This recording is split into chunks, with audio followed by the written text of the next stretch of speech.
Kung ano ang patungkol doon sa kwento patungkol kay Julaybib o kay Juhaybir, ang kabaliktaran niya itong taong ito. Waman huwa, sino ang taong ito na hindi umabot ng 50 ang kanyang edad, isang sahaba na siya ang unang ambasador, ya Rab, unang naging ambasador ng propeta sallallahu alaihi wasallam na utusan para pumunta sa Yatrib. Yatrib wal Madina. Hindi ba gusto niyo pumunta ng Madina? Allahumma amin ya Rab. Ya Allah, nuridu an nazura al-Madinati Rasuli sallallahu alaihi wasallam lianna yuhibbu ar-Rasul wa nahnu nuhibbu kadhalik. The first ambassador in Islam ever in the history of Islam. Sino itong sahaba? Nabaliktarin mo ang kwento kay Julaybib. Ito siya. Ang propeta sallallahu alaihi wasallam ay nagsabi, "Ma ra'aytu bi Makkah min al-an'ami ni'matan min Mus'ab ibn Umayr." Ya Rabb, wala akong nakita sa Makkah, ahlong Makkah, na katulad na maraming biyaya ang ipinagkaloob ng Allah sa kanya ay si Mus'ab ibn Umayr. Waman huwa Mus'ab ibn Umayr? Si Mus'ab ibn Umayr, napakagandang lalaki na nilikha ng Allah. Allahu Akbar. Hindi masyadong napakatangkad at hindi naman maliit. Katantaman. Wa yu'rafu bi annahu yalbasu ahsanul libas, afdalut thiyab. Kilala siya at tanyag sa napakaganda ang kanyang mga kasuotan. Wa yu'taru bi ajmalil utur. Kilala siya, tanyag sa napakabangong lalaki. At malin, kilala na tanyag ang pamilya, mayaman, magandang lalaki, maganda ang katayuan ng kanyang buhay. Sino? Si Mus'ab ibn Umayr. Ya Rabb. Si Mus'ab ibn Umayr, kamag-anak ng propeta dahil siya ay anak ni Umayr na anak ni Hisham na anak ni Ibn Abdul Manaf. Si Abdul Manaf, pangatlo, pang-apat na lolo ni propeta sallallahu alaihi wasallam. At siya ay anak ng ang kanyang ina ay si Khannas ibn Malik. Wahiya yu'rafu fi ahli Makkah dhu malin. Kilala ang kanyang ina na napakayaman sa mga ahlul Quraysh. Ibig sabihin mga kapatid, si Mus'ab ibn Umayr, malaki ang kinabibilangan ng kanyang pamilya sa mga Quraysh. Maganda ang lalaki, napakabango, maganda ang kasuotan, mayaman, lahat na sa kanya. Kaya yun ay sinaksihan ng propeta sallallahu alaihi wasallam. Pero isang araw, narinig niya si propeta Muhammad alaihi salatu wasalam na nagtuturo ng Islam. Isang araw pumunta sa Darul Arqam, min Daril Arqam, Abil Arqam, nakinig siya sa propeta sallallahu alaihi wasallam ano ang kanilang mga usapin patungkol sa Islam. Ang kanyang ina, musyrik, Quraysh, hindi naniniwala sa kaisahan ng Allah. Wallahi, pag gusto ng Allah, ang sino mang naisin na bigyan ng patnubay, bibigyan ng patnubay. Nung narinig niya ang turo ni propeta sallallahu alaihi wasallam, siya ay tumanggap ng Islam. Without any hesitation, without any doubt, binuksan ng Allah subhanahu wa ta'ala sa kanyang puso ang Islam at ito ay kanyang tinatago. Dahil ayaw na marinig ng kanyang ina. Itinago ito sa maikling panahon na siya ay tumanggap ng Islam. Sumasama sa propeta at nakikinig hanggat napag-alaman ng kanyang ina. Ang kanyang ina na si Khannas bintu Malik, "Ya Mus'ab, narinig ko na ikaw ay tumanggap sa relihiyon ni Muhammad. Dahil ikaw ay tumanggap, itatakwil kita, ya Mus'ab. Ano man ang yaman mo na galing sa amin ng iyong ama, ano man ang tinatamasa mo, lahat yan mawawala. Dahil ikaw ay bibitiwan mo ang relihiyon ng kinagisnan natin at sasama kay Muhammad alayhi salatu wasalam, at ikaw ngayon ay mawawala na sa pamilya na kung saan angkan na ikaw ay maging tanyag. Wallahi mga kapatid, si Mus'ab ibn Umair, pinagliban, iniwan ng kanyang mga magulang, ang yaman kung ano siya, basta lang mapunta sa tunay na pananampalataya ni sa propeta sallallahu alaihi wasallam. Ito ang sasabihin ko sa mga kapatid natin na mga balik Islam, na yung iba sa kanila ay itinakwil na ng kanilang mga magulang. Pakinggan, basahin natin ang tungkol sa kwento kay Mus'ab ibn Umair, na nasa batang isip ng kanyang murang pag-iisip at kabataan, ngunit iniwan ang makamundong bagay, ang yaman, para lang sa Islam at para sa propeta sallallahu alaihi wasallam. Si propeta sallallahu alaihi wasallam, si Mus'ab ibn Umair, awwalu ma hajara ila Habasha. Nung una ang hijra, bago pa ang Madina, naghijra si Mus'ab ibn Umair sa Habasha dahil sa matinding parusa ng mga Quraysh. Alam niyo mga kapatid, ang aral dito, sa mga kapatid natin na bagong tanggap sa Islam, kung pwede na sabihin sa magulang o mga kamag-anak na mag-Muslim ka na hindi ikaw ay mapipinsala o walang mangyayari sa iyo o tatanggapin nila, irerespeto, pwedeng sabihin. Pero kung alam mo na ito ay kakukuhanan ng hindi mabuting aral, magkakaroon ng hidwaan sa pagsasabi mo ng Islam, pwede mo na ito ay patago. Nakita natin ang Islam, si Propeta sallallahu alaihi wasallam, nung siya ay sa Madina, 3 taon na kung saan sila ay nagtuturo ng Islam na patago. Hindi pa ito lantaran. Bakit? Dahil kung ito ay magiging lantaran, matindi ang parusa ng mga Quraysh sa kanila. At kung ito ay naging tanyag na, nalaman na, nagmuslim ang mga iba sa mga Quraysh na mahihina, doon dumating ang mga parusa patungkol sa kanila. Si Mus'ab ibn Umair, nung bumalik siya mula sa Habasha, ay una na inutusan ng propeta sallallahu alaihi wasallam na pumunta sa Yathrib bilang isang safir, yu'allimuhum bid-din, para turuan ng mga tao sa Islam. Ang nakakamangha sa kwento ni Mus'ab ibn Umair, mga kapatid, isa sa kanyang mga kapatid ay naging captives, nahuli ng mga taga Madina sa Yathrib dahil sila yung mga kalaban ng mga kamusliman. Nung nakita ng kanyang kapatid, sabi niya, "Oh Mus'ab, ikaw yung kapatid ko." Sabi ni Mus'ab doon sa kanyang mga kasamahan na mga kawal ng mga Muslim sa Madina, "Yan ay anak ng isang pinakamayaman na babae sa Makkah. Itrato niyo siya sa katulad ng pagtatrato ng katulad ng mga nahuli niyo. At hindi dahil siya ay mayaman na papabilang sa maganda, itrato na may special treatment." Mus'ab, sino ba kinakausap mo? Ako na kapatid mo o sila? Sabi niya, hindi. Sila ang mga kapatid ko. Ikaw hindi kita kapatid. Kadugo pwede, pero hindi ikaw ang kapatid ko. Dahil ang kapatid ko ay ang kaparehas ko ng pananampalataya sa Allah. Katulad kay Propeta Noah alayhi salatu wasalam, nung nalulunod na ang kanyang anak na, "Ya Rabbi, innahu ibni," o aking Panginoon, siya ay anak ko. Sabi ng Allah, "Innahu laysa ibnak, innahu amalu ghairu salih." Ya Noah, hindi mo yan anak, dahil siya ay gumagawa ng kabutihan, gumagawa ng mga gawain na labag sa Islam, at gumagawa ng lahat na ito ay hindi kagustuhan ng iyong Panginoon. Mga kapatid, ang tunay ng mga kapatid nyo ay ang kung sino ang kaparehas ninyo ng pananampalataya. Kaya kung sino man sa mga pamilya natin na hindi pa nagabayan ng Allah dahil mahal natin sila, magtiis tayo, humiling sa Allah na gabayan sila ng Allah. At hindi kinakailangan na ibig sabihin itakwil nyo sila. Pakitunguhan pa rin sila ng mabuti. Si Mus'ab ibn Umair, mga kapatid, nangyari sa kanyang pakikibaka.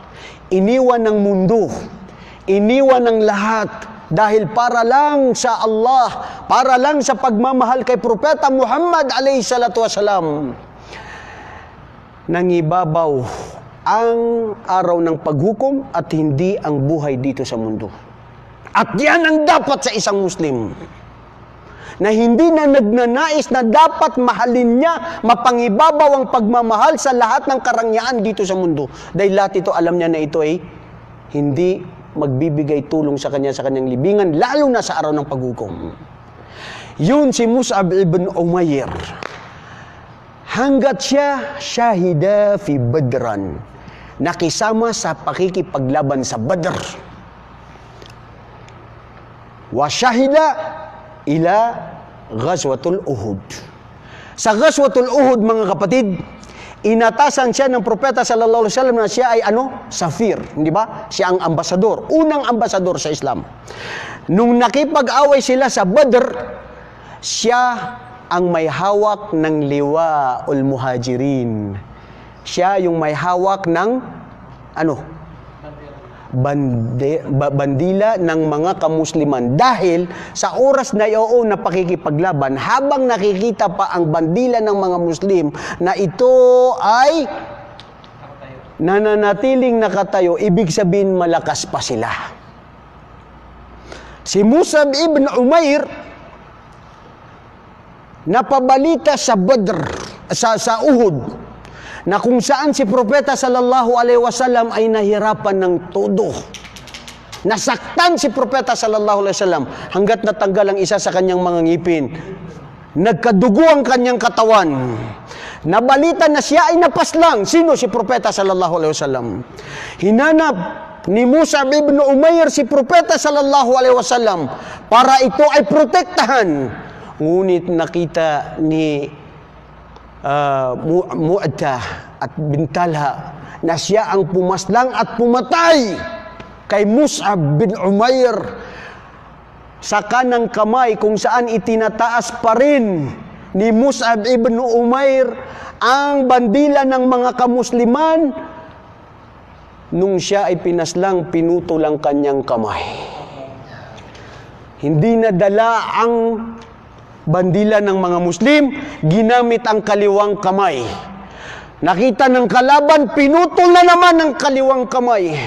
Hanggat nanatili si Mus'ab ibn Umair na ang kanyang ginamit niya ay ang kanyang dibdib para panatilihin na patayuin, pakita sa mga Muslim na nananatili pa rin na malakas ang mga Muslim para hindi sila mawala ng pag-asa.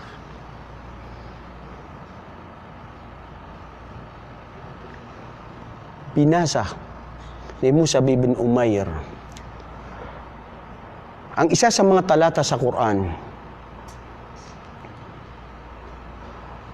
Wa mar rasulu illa qad khalat min qablihi ar-rusul.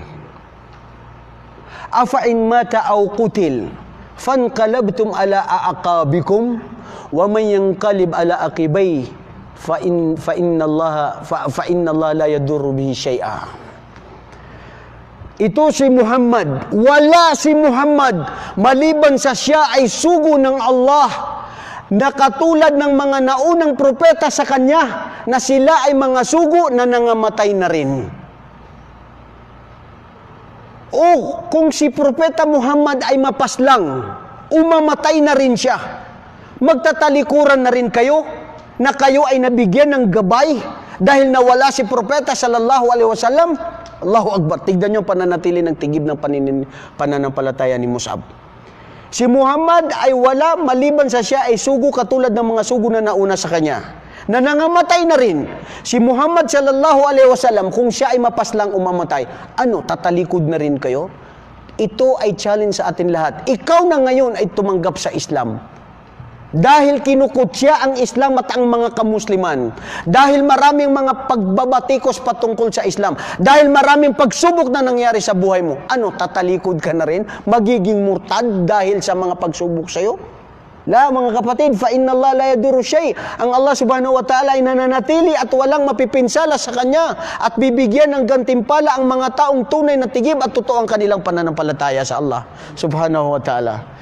Si Mus'ab ibn Umair, mga kapatid, nanatili pa rin siya sa kanyang tigib na paniniwala at pagmamahal sa propeta sallallahu alaihi wasallam hanggat noong siya ay napaslang, siya ay naging syahid, naging martir sa Ghazwatul Uhud.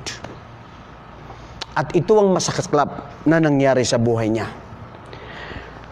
Si Mus'ab ibn Umair, sa yaman ng kanyang tinatamasa, noong siya ay napaslang, anong nangyari mga kapatid?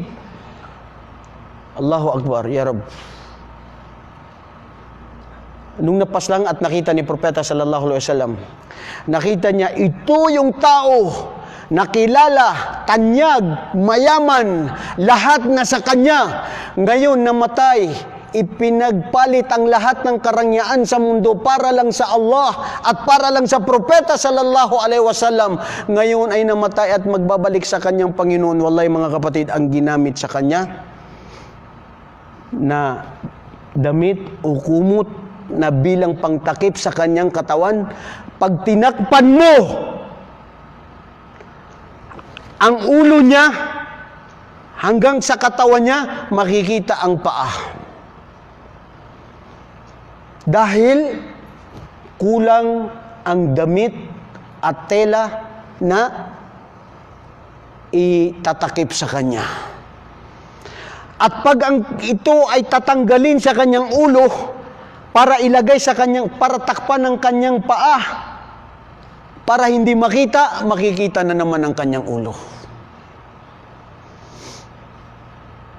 Hindi kasya ang kapirasong kumot, tela, damit na nilagay sa katawan ni Mus'ab ibn Umair.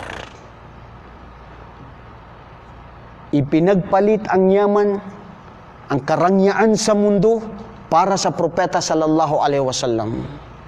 Pero kinalugdan siya ng Allah at minahal siya ng Propeta at sinaksiya na kasama ito sa mga tao na siya ay papasok sa paraiso. Naintindihan niyo ba yun yung nangyari sa kanya nung siya ay mapaslang? Ha? Mga kapatid? Hindi nagkasya yung tela na ikukumot sa kanya. Takpan ang kanyang mukha, makikita ang kanyang paa. Takpan niyo ang kanyang paa. Sabi ng Propeta, pag tinakpan ng kanyang paa, makikita ang kanyang mukha, ang kanyang ulo. Mga taong tunay na tigibang pananampalataya at hindi ipinagpalit ang Allah at ang Propeta, mahal nila ang mundo, mahal nila ang araw ng paghukom at hindi ang mundong ito na panandalian ang lahat ng mga bagay na tinatamasa na ito ay hindi magbibigay sa kanila ng kabuluhan. Dhalika Mus'ab ibn Umair radhiyallahu anhu.